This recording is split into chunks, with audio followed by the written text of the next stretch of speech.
The last principle of perspective is atmospheric perspective. Atmospheric perspective is the effect of Earth's atmosphere on objects, especially the ones that are far in the distance. When an object moves away from you into the background, they appear less visible, with reduced color hue, saturation, and value. The further the object fades away, the more distant it is from the viewer. This unique effect provides artists with the valuable tool to use the exaggerated version of it while drawing or painting a scene. You can manipulate the positioning of the object within your scene by simply adding or removing value and colors from any object you paint. Objects with higher visibility and darker values will appear in the foreground, while objects with faded and lighter colors will recede into the background. This effect is a result of an increased number of particles presented in the atmosphere, which obstruct the view between the viewer and the object as the distance grows. So how does this relate to the previous 5 principles? In the earlier principles, we focus on the linear perspective, where the perspective alters the shape and form of the object as they move around the scene. However, with atmospheric perspective, we are addressing the change in the object's value, color, and appearance as it shifts within the scene.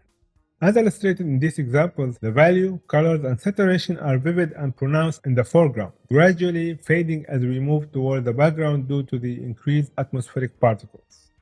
Even if you aren't depicting vast mountain ranges or large bodies of water, you can still utilize this effect to enhance the character and focus in your painting, whether it's in the foreground or the middle ground. For example, in this painting shown, the gradation creates a curve connecting the character to the castle, suggesting a path or an impending journey. This is where atmospheric perspective comes into play as a storytelling tool. Similarly, in the next image, the effect shifts from one side to the other, weaving through the buildings, forming a path leading to the final destination. Now, is this effect limited to painting? Not at all. It can also be applied to drawing. In this example of boxes, you can exaggerate the effect, the atmospheric perspective, by adding more line weight to the front box and reducing it to the boxes in the back. These simple adjustments draw immediate attention to the first box, which stands out with its defined shape, value, and strong edges. With that effect, the viewer realizes that the row extends far into the background, with the last box barely visible. This approach enhances the storytelling aspect of your artwork, making it more engaging compared to uniform line weight. We will discuss line weight in a separate lesson later, but it's an effective tool to describe atmospheric perspective in black and white line art. Colors can also be employed. Even a subtle shift in color can create a fading effect as objects recede into the background, emphasizing the distance between the first and the last object.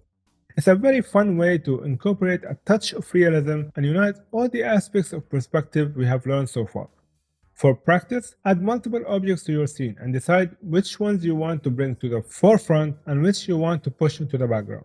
You are in complete control of your scene, acting as a director who can position objects, characters, or effects in any way you desire. With this lesson done, we have covered all the perspective principles. In the next lesson, we will delve into the crucial tool of dividing in perspective. I initially planned to discuss this topic later, but to clarify upcoming lessons, we need to grasp the concept of dividing in perspective and understand how to distribute objects at precise distances from one another. It's time to get serious, and the lessons are gonna get higher in difficulty from now on. So I hope you've practiced all the basics of perspective we discussed so far, because now we are going deep into perspective, and we're gonna dive into dividing in perspective next. As always, if you find this lesson helpful, please leave a like. If you have any questions, feel free to ask in the comment section, and I will do my best to provide an answer as soon as possible. To stay updated on future lessons, don't forget to subscribe and hit that notification bell. Thank you all for watching, and I will see you in the next lesson.